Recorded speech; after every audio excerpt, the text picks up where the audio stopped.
今天我们来聊聊一个超厉害的人物——屈原。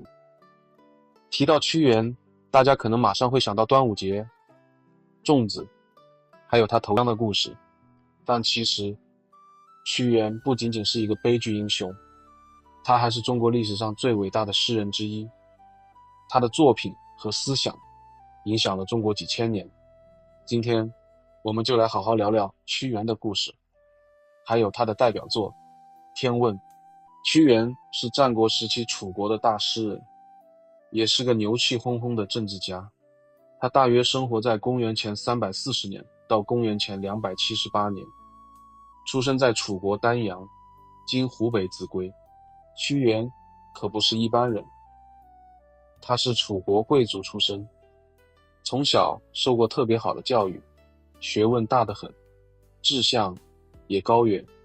他早年特别受楚怀王的信任，当过左徒、三闾大夫，管着国家的内政和外交。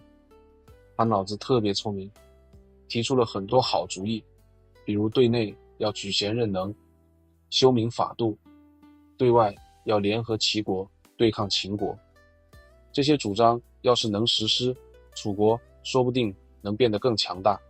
但可惜啊，屈原太有才能了，遭到了贵族们的嫉妒和排挤。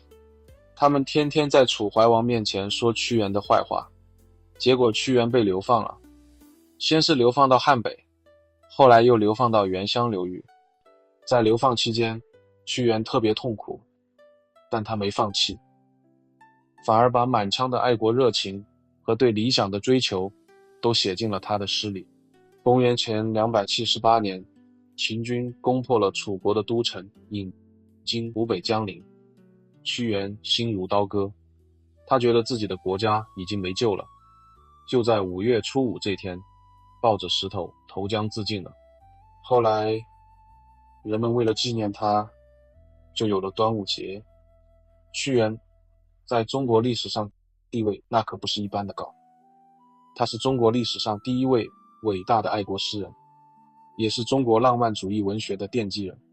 他的作品开创了楚辞这种新的文学题材，和《诗经》并称风骚，对后世的文学产生了深远的影响。1953年，世界和平理事会还把屈原列为当年纪念的世界4大文化名人之一。这说明屈原不仅是中国的骄傲，也是世界文化的瑰宝。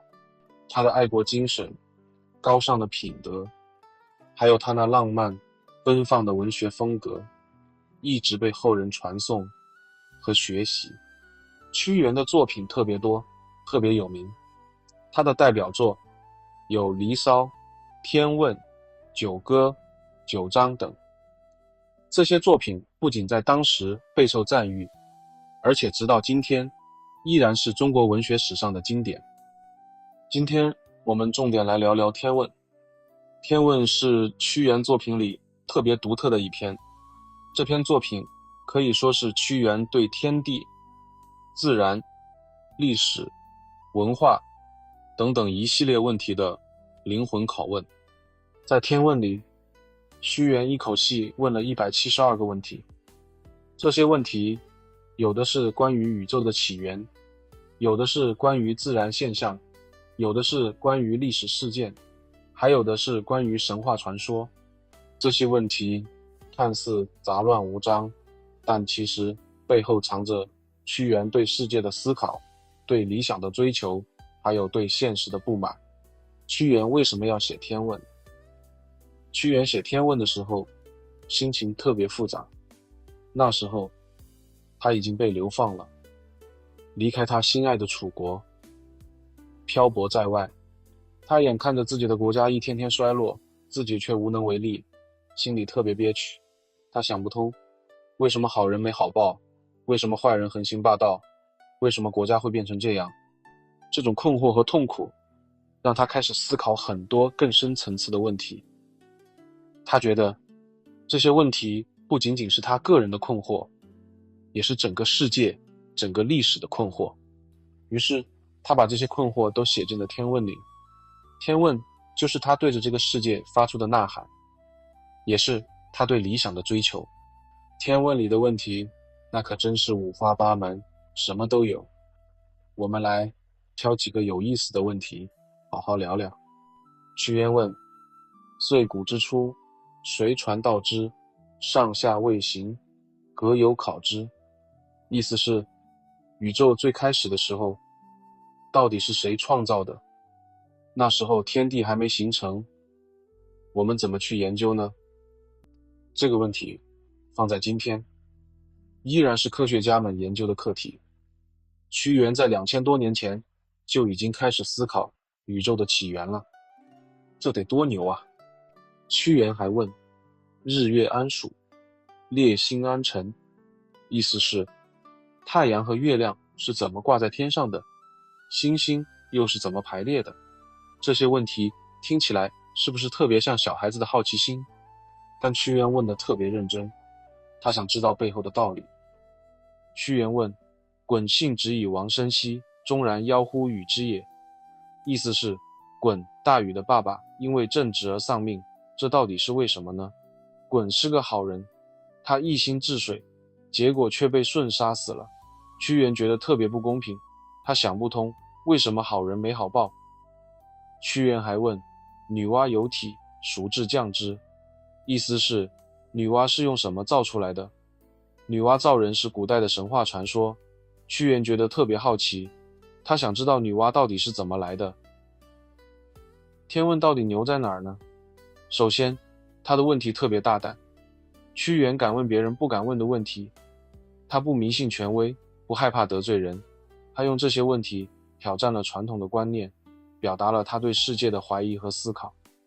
其次，天问的风格特别独特，它不像离骚那样抒情，也不像九歌那样浪漫，它更像一篇哲学论文，充满了理性和思辨。屈原用这种独特的形式表达了他对世界的思考和对理想的追求。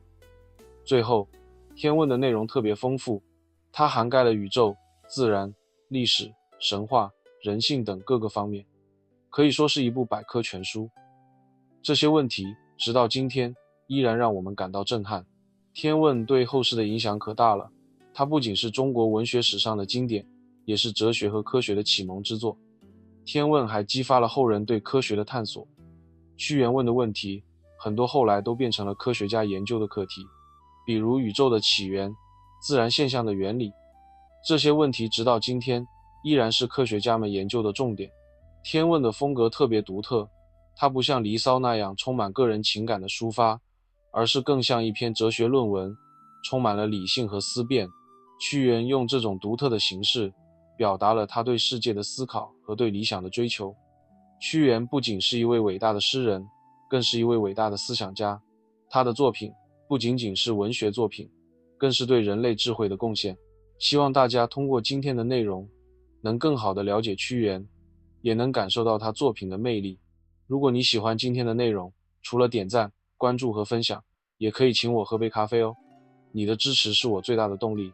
感谢大家的观看，我们下期再见。